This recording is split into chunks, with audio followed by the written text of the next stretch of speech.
अहिंसा सत्यम अक्रोधः त्यागः शांतिः अपैशुनम्। अहिंसा सत्यम अक्रोधम त्यागा शांति अपैशुनम। दया भूतेष्वलोलुप्त्वं मार्दवं हरि अचापलम्। दया मुक्ति शुभम मारदा हरि अचापलम। हाँ, अहिंसा पहला जो इसमें लफ्ज आया अहिंसा। आप अहिंसा के बारे में जो जो समझते हैं वो आप मुझको अपने विचार दीजिए। फिर धर्मानुसार धर्म ग्रंथों के अनुसार अहिंसा का क्या अर्थ है वो भी लेकर के चलेंगे। ठीक, तो आप बताइए अहिंसा से क्या क्या अर्थ आप लगाते हैं। क्रोध मारपीट। क्रोध मारपीट करना या ना करना ये हिंसा में आता है, लेकिन ये ना करना अहिंसा में आता है। अहिंसा में आता है, एक पक्ष हुआ। दूसरा किसी के साथ फिजिकल ना होना, गुस्से में मतलब हाथापाई ना करना। हाथापाई ना करना ये भी अहिंसा है ना। अहिंसा है। यानी हम ये कह सकते हैं कि हम किसी को दुख दें और दुख ना देने की जो वृत्ति बने सो अहिंसा है। कह सकते हैं। अच्छा, हम दूसरे को दुख देते हैं या दुख ऑटोमेटिकली उसको मिल जाता है? ऑटोमेटिकली मिल जाता है। हम देते नहीं है, ऑटोमेटिकली मिल जाता है। अच्छा, एक आपके सामने मैं कंडीशन रखूंगा छोटी सी, तो आप उसमें अपना रिएक्शन दीजिएगा। एक आपका मित्र है, उसके घर में फर्नीचर को शॉर्ट सर्किट हुआ, आग लग गई। महंगा फर्नीचर था, लाखों रुपए का था, आग लग गई। आप उसके घर में पहुंचे तो आप क्या करेंगे? कंडीशन मैंने रख दी, फर्नीचर था, लाखों रुपए का फर्नीचर था, शॉर्ट सर्किट हुआ और सब कुछ फर्नीचर का गायब हो गया, यानी स्वाहा हो गया। तो जब आप उसके घर में पहुंचे तो आपका रिएक्शन क्या होगा? ये कि चलो कोई नहीं, फर्नीचर ही गया, मतलब वैसे कुछ किसी को कोई नुकसान नहीं हुआ, मतलब किसी इंसान को नुकसान नहीं हुआ, तुम बच गए। फर्नीचर ही देना। हाँ, फर्नीचर तो फर्नीचर ही है, तुम बच गए। हाँ, फर्नीचर तो दोबारा आ जाएगा, लेकिन ठीक है, इंसान को कुछ होता तो वापस पड़ेगा। ठीक है। अब वो जो आपका मित्र है उसने आपको कोने में सरकाया और कहता है कि अच्छा हुआ जल गया, ठंडा मौसम था, मैं तो आग ताप रहा हूं। तो फिर आपका रिएक्शन क्या होगा? माथा पकड़ोगे कि क्यों मैंने उसको सहानुभूति दी? नहीं नहीं, हम हंस पड़ेंगे हम, चलो ठीक है, चलो तेरे को पसंद नहीं होगा तभी वो सोचा आपने कि चल गया। हंस पड़ेंगे।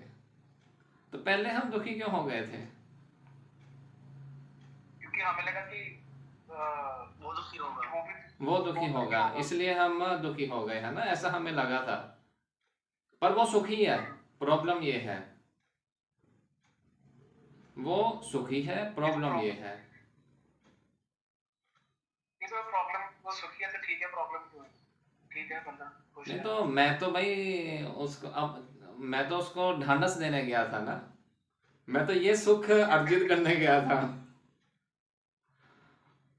मैं देखो उसके घर का एक लग्जूरियस फर्नीचर जल गया, स्वाहा हो गया, तो मैं तो उसको आश्वासन देने गया था, थोड़ा ढांढस देने गया था कि भाई कोई बात नहीं, तू तो बच गया, फर्नीचर ही गया है। पर वो कहता है अच्छा ही है, चला गया, ठंड हो रही थी। तो आप यानी एक नॉर्मल व्यक्ति से अगर आप हंसे, यानी कि कहीं ना कहीं आपको ये लगा कि मेरा टाइम वेस्ट हो गया, फैक्ट तो ये है ना, तभी आप हंस पड़े। जल्दी जल्दी भागा भागा वहां गया और वो सब ठीक था, वो खुश था। हाँ, वो खुश था। हाँ, टाइम वेस्ट तो मेरा ही हुआ। आज के टाइम में टाइम ही नहीं किसी के पास। हाँ, और वो मैं गया, जला पड़ा था, और जलाने के बाद कहता है कि मैं तो मज़े में हूँ, ताप सेक रहा हूँ। तो यहाँ पर हमें अच्छा नहीं लगेगा। हमारे जो भीतर एक यानी हम कहेंगे क्या कैसा आदमी है मैं, यानी इतनी दूर से आया, इतना टाइम लगा करके आया, और ये बोलता है कि कुछ हुआ ही नहीं है। थोड़ा सा आप इसमें विश्लेषण करेंगे, थोड़ी सी यानी कि इस हिंसा को समझने का हम प्रयास कर रहे हैं कि कहीं ना कहीं दूसरे के दुख में यदि हम सहानुभूति देते हैं तो वो कहीं ना कहीं हम उसको एक यानी कहीं ना कहीं हम उससे ऊपर हो जाते हैं। जैसे आपने थोड़ा सा इसको ऐसे समझिए, मीनिंग आप एक बड़ा दुख देखना चाहते हो ताकि अपना दुख ना दिखे। जहां पर आप बड़ा दुख देख करके खुद को सुख होने का अनुभूति ले रहे हो, वह भी तो हिंसा में ही आ गया। वह भी तो हिंसा में आया, क्योंकि आपने दूसरे के दुख से अपने को सुखी होने का एक जरिया ढूंढ लिया। लेकिन इससे दूसरा तो आहत नहीं हुआ ना। नहीं, दूसरे को तो मैं बात ही नहीं कर रहा। गीता दूसरे के बारे में बात ही नहीं करेगी। अपने मैं जो बात कर रहा हूं, यानी कि मैं यदि कोई मेरे से छोटा है उसको देख करके मुझे लगता है कि हाँ मैं तो अच्छा हूं। जो मेरे से ऊंचा है उसको देख करके मुझे लगता है कि ले फटीचर हूं मैं तो ये भी हिंसा है। कहीं नहीं, हम दूसरे का सुख देख करके खुद दुखी हो रहे हैं, और कहीं दूसरे का दुख देख करके खुद को सुखी मान रहे हैं। ये अहिंसा ना हुई। 3 तरह की बेसिकली हिंसा का उल्लेख मिलता है जो हमारे योग दर्शन में आता है। एक होती है कृत हिंसा, एक होती है कारित हिंसा, और तीसरी होती है अनुमोदित हिंसा। जैसे शुरुआत में कहा गया कि यदि हम किसी को फिजिकली मारें, धक्का दे दें, चट्टान से गिरा दें, जैसे अभी आपने शायद पढ़ा हो अखबार में, काफ़ी चल रहा है कि एक साउथ में सीईओ है, उन्होंने अपने जो नवजात शिशु को ही मार दिया, खुद हिंसा करी। सुना आपने? तो कृत हिंसा, खुद हिंसा करी। फिर होती है कि आपने किसी के द्वारा हिंसा करवा दी। वो कैसे करोगे? आप गए बाजार में या किसी के घर में गए और आपने 2 बातों का 10 बना दी, 20 बना दी, उतारू हो गए वो हिंसा करने में। तो इसको बोलते हैं कारित हिंसा। और तीसरी होती है अनुमोदित हिंसा। अनुमोदित हिंसा क्या होती है? जहां पर आप खुद इन्वॉल्व नहीं हो, जहां पर आप किसी को प्रेरित नहीं कर रहे, पर आप जैसे मान लो यही जो मैंने उदाहरण लिया, अभी जो वारदात चल रही है जहां पर एक महिला ने अपने बच्चों को मारा, आप उसको प्रोत्साहित करो और 10 महिलाओं को औरों को सिखा दो कि भाई हाँ अच्छा होता, मार देना चाहिए। तो ये हो गया अनुमोदन करना। अनुमोदन मैंने सपोर्ट करना थ्रू यूर थॉट्स। आप सपोर्ट कर रहे हो, इसको बोलते हैं अनुमोदित हिंसा। पर एक बात ध्यान रखना, जो मैंने शुरुआत करी थी कि इन सब में हिंसा का अर्थ क्या है? दूसरे को दुख देने की वृत्ति, यानी दूसरे को दुख आप दे रहे हो, येन किन प्राक्रेन। तो 3 मोटा मोटा हम इसको अब कैटेगराइज कर दिए, कारित, कृत, कृत और अनुमोदित। यानी खुद कर रहे हो आप जहां पर स्वयं इन्वॉल्व हो, और दूसरा जहां पर आप किसी के थ्रू करवा रहे हो, और तीसरा जहाँ पर आप किसी को सपोर्ट कर रहे हो, किसी थॉट को सपोर्ट कर रहे हो। अच्छा, एक अब प्रश्न पूछते हैं आपसे, आपने भी कभी हिंसा करी होगी? नहीं करी? करी होगी निश्चित रूप से। करिए। हाँ, कभी ना कभी ऐसा भी मतलब विचार आया होगा कि क्या करना है जी करके, जी के हम कर भी क्या रहे हैं, फांसी पर फंदा लगा देते हैं। वैसे ऐसे लगा नहीं पाता कोई, लगाने वाले लगा भी लेते हैं, पर ऐसे लगा नहीं पाता कोई। उसके लिए कुंडली में ऐसे योग होना जरूरी है, वो एक सेपरेट विषय है, उसको नहीं लेके आएंगे। पर ऐसा मन में आ जाता है कि क्या पड़ा है भाई दुनियादारी में, छोड़ो, चलो कहीं और जहां पर कोई भी ना हो। ऐसा भी आ जाता है, कभी आ जाता होगा ना, जब बंदा डिप्रेसिव मोड में होता है। तो आप थोड़ा सा विश्लेषण कीजिए और मुझको बताइए कि यदि हम खुद हिंसा करें, या फिर हम किसी के थ्रू हिंसा करवाते हैं, या फिर हम किसी को सपोर्ट करते हैं, तो इनकी ड्राइविंग फोर्स क्या रहती होगी? नेगेटिविटी। नेगेटिविटी। नेगेटिविटी कहाँ से आई? अज्ञान के कारण। ज्ञान का, हाँ। हाँ, मोह भी बोल सकते हो, अज्ञान भी बोल सकते हो, यानी कि एक कारण बनता है। जैसे ये जो महिला का भी उदाहरण लिया, हाँ, हाँ, अज्ञानतावश उसने कांड कर दिया बस, है ना। तो कृत हिंसा और मोह पूर्वक उसने किया। और अगर बंदा खुद से खुश ना हो तो वो दूसरों से सक्सेस देख के चलता है। जलता है ना, खुद से मतलब यानी कि लोभ हो गया ना, लोभ। लोग लोग हाँ, लोभ भी हो सकता है। और सोचिए, आपने कभी हिंसा करी है? बहुत बार किया मैंने तो तो। क्यों करी थी? जिस प्रकार की आपने बताई है, हाँ, क्यों करी थी? ये कभी मोह, कभी लोभ, और कभी खुद की सुख की प्राप्ति के लिए। हाँ, और अरे आप तो सब मन सारे के विचार है। हैं। कुल मिला के लास्ट में ये है कि मन के विचार ये मन को एक खुशी देने के लिए करता है हाँ, मेन खुशी इंसान हो सब गई, कुछ। खुशी हो गई। अरे एक, मान लो आपको गुस्सा आ गया अपने मित्र के ऊपर, आपने उसको एक जा करके थप्पड़ मार दिया, तो उससे कोई प्रेम के कारण थोड़ी मारा है, ना ही उससे कोई आपको मोह था, क्रोध के कारण मारा ना।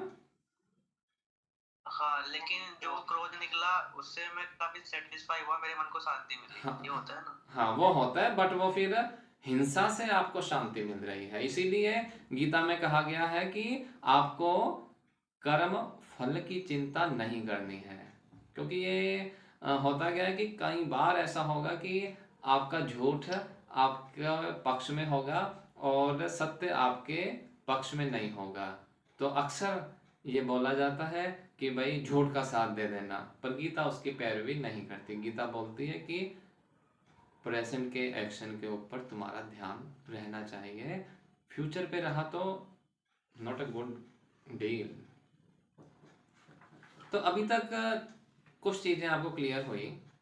नंबर 1 कि 3 तरह से हिंसा हो पाती है, कृत, कारित और अनुमोदित। यानी खुद कर सकते हो हिंसा, या दूसरे के द्वारा करवा सकते हो, या फिर सपोर्ट कर सकते हो हिंसा का। फिर आपने देखा कि क्रोध, लोभ और मोह के कारण आप हिंसा कर सकते हैं। एक चीज बताइए, आपकी हिंसा का स्तर कितना रहता है? हिंसा का स्तर मैंने एक तो होती है भाई आप गए और आप गाली गलौज कर आए, ऐसा ही होता होगा हिंसा, ये भी हिंसा ही मानी जाती है भाई। आप गाली गलौज कर आए क्योंकि दूसरे के मन दुखी होगा, और जहां पर दुख देने की वृत्ति बन गई सो ही हिंसा है। सिंगल डेफिनेशन, जहां दुख देने की वृत्ति बनी, यानी जहां पर आप दुख देने लायक हुए, चाहे अपने विचारों से, चाहे अपने कर्मों से, चाहे मन से, सो हिंसा मानी जाएगी। अब बात समझ पा रहे हैं नहीं समझ पा रहे हैं? मैं कह रहा हूँ कि मेंटली, फिजिकली या और फाइनेंशियली, तीनों से ये तीनों अहिंसा में आएंगे। बिल्कुल आएंगे। किसी को मेंटली जो करना, फिजिकली और फाइनेंशियली। हाँ, बिल्कुल हिंसा में आएंगे, अहिंसा में नहीं आ पाएंगे, हिंसा में आएंगे। अक्सर हम ये सोचते हैं कि मैंने जी उसका कुछ बिगाड़ा थोड़ी है, मैं तो उसके बारे में बुरा ही सोच रहा हूँ बस। पर याद रखिएगा, जो आपका विचार होता है ना, वो एक एनर्जी का फॉर्म होता है। वो फिर ट्रांसफ़र होता होता होता वाणी तक आता है, फिर ट्रांसफ़र होता होता शरीर तक आता है। हो सकता है आप कैपेबल ना हो उसको कुछ कहने को, तो वो फिर अवसाद बनेगा आपका। और जब वो डिप्रेसिव मोड में जाता है, जैसे आपने पहले कहा था कि डिप्रेशन हो गया, तो वो क्या है कि वो जो विचार था, एक नेगेटिव थॉट था, एक हिंसक थॉट था, उसको आप दूसरे को कुछ बोल नहीं सके तो खुद डिप्रेसिव मोड में चले गए। अब जो कारण आपको बोले गए, क्रोध, लोभ, मोह, ये 3 कारण है केवल। ये जब जब किसी भी एक्टिविटी में अधिक इन्वॉल्व होना शुरू हो जाए, वैसे वैसे हिंसा नेचुरली हो ही जाएगी। पर एक जीव के लिए सत्यानाश करने में, वो बोलते हैं ना कि एक छोटी सी चींटी हाथी को हिला देती है, बस ये भी एक छोटी छोटी चींटियां हैं जो फिर बंदे को हिला देती हैं। खैर, इतना आप समझ पा रहे हो थोड़ा थोड़ा हिंसा के बारे में। आप एक प्रश्न का उत्तर दीजिए, मैं आज प्रश्न काफी पूछ रहा हूं आपसे।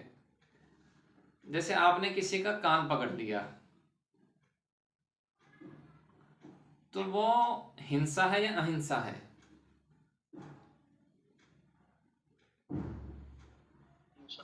हिंसा। तो बच्चे का ऐसे कान पकड़ना है समझाने के लिए कि कई बार बड़ा शरारत कर रहा हो तो उसको ऐसे पकड़ के, हाँ, वो हिंसा ही हुई, लेकिन हम तो हिंसा है ना। हाँ हिंसा ही है। बट उसको कहते हैं मृदु हिंसा। मृदु यानी कम इंटेंसिटी वाली, मृदु, मृदु हिंसा। कान पकड़ा, मृदु हिंसा हुई। फिर थप्पड़ मार दिया, वो भी हिंसा ही हुई। वो कौन सी होएगी? मध्य हिंसा। अब आपने डंडे मारने शुरू कर दिए, उसके नील पड़ गया बॉडी पर, ये होएगी अधिमात्रा की हिंसा। तो आप थोड़ा सा अगर रिवर्स होएंगे तो समझेंगे। सबसे पहले थी कृत, कारित, अनुमोदित। फिर जो कृत है वो आपकी क्रोधवश हो सकती है, मोहवश हो सकती है, या फिर लोभवश हो सकती है। बात समझ लग पा रही है? इसी तरह से कारित में भी फर्दर डिवीजन हो जाएगी। और उसके बाद ये जो इंटेंसिटी है, या तो मृदु होगी, या फिर मध्य होएगी, या फिर अधिमात्रा होएगी, यानी कि लो, मीडियम और हाईली इंटेंस। अब आपने किसी का कान पकड़ने से पहले, यानी अब मैं मृदु को लेके चल रहा हूं,